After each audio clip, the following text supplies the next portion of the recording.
Scores of regiments are still making their way here at Isandlwana to commemorate the 145th celebrations of the Anglo-Zulu War that happened in 1879, where the Zulus won against the British army when they were fighting with their spears and shields, and the British army had their guns, and it was a victorious win for the Zulu nation.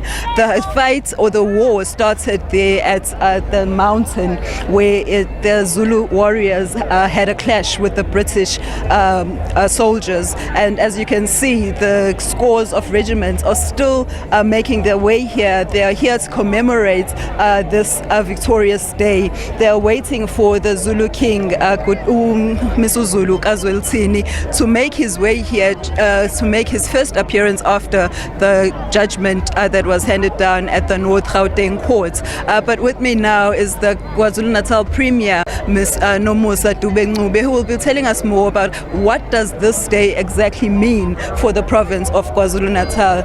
Mam Nomusa Dube-Ncube, welcome to our show. Thank you very much. Exactly what does this day mean for KwaZulu-Natal as a whole?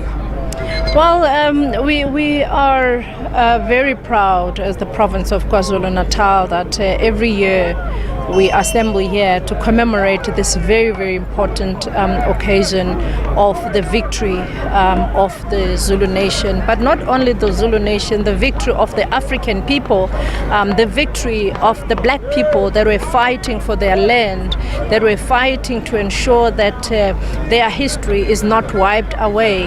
And you would have said correctly that they were only having their spears and the shields, and the British army had guns and all sort of assortment, but they were conquered here, right here under these beautiful mountains. Premier, what can we take from what happened in 1879? If you can just, what lessons can we take and use them for today, this modern day? The lessons that we can take from that time is that what made the regiments of the Zulu nation, of the African people to conquer, it's their unity. They were united, they had a vision, and their vision was to protect what was theirs.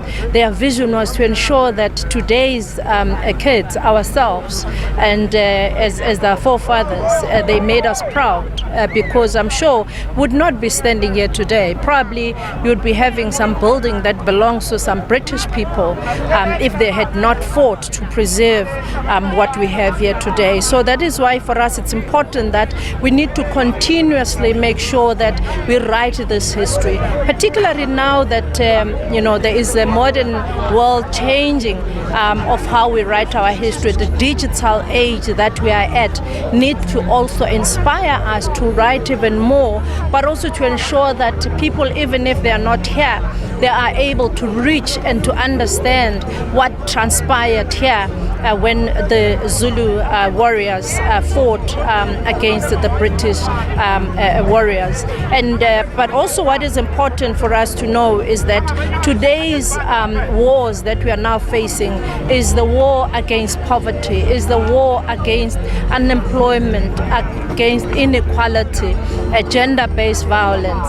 And those wars, we will never be able to defeat that war unless we are united, unless all of us have got one vision in place. That is the one of fighting corruption, that is the one of ensuring that each and every one of us play their role in building our beautiful country. Premier, you touched on poverty. As we can see, Ngqutu is a very rural area or rural place. What does this commemoration each year bring to this area? This commemoration really brings quite a good economic injection to the people of this area and this district. But not only during this weekend, throughout the year, we get a lot of visitors that comes here. KwaZulu-Natal Tourism Office is situated right in this district, but we've also been improving our heritage site. We've been improving even our museum so that we build build even more and we put more things for people to come and see. And we are very grateful really that Isilo Samabandla and the whole of the royal household has really been supportive of these initiatives by the government, and that is why we are here. What is also exciting is what we see, the developments that Isilo has asked us to introduce the young people so that our heritage as well can be preserved through those young people. They are now going to learn, and in the next few years there would be elders as well. They'll be able to even tell their children what happened.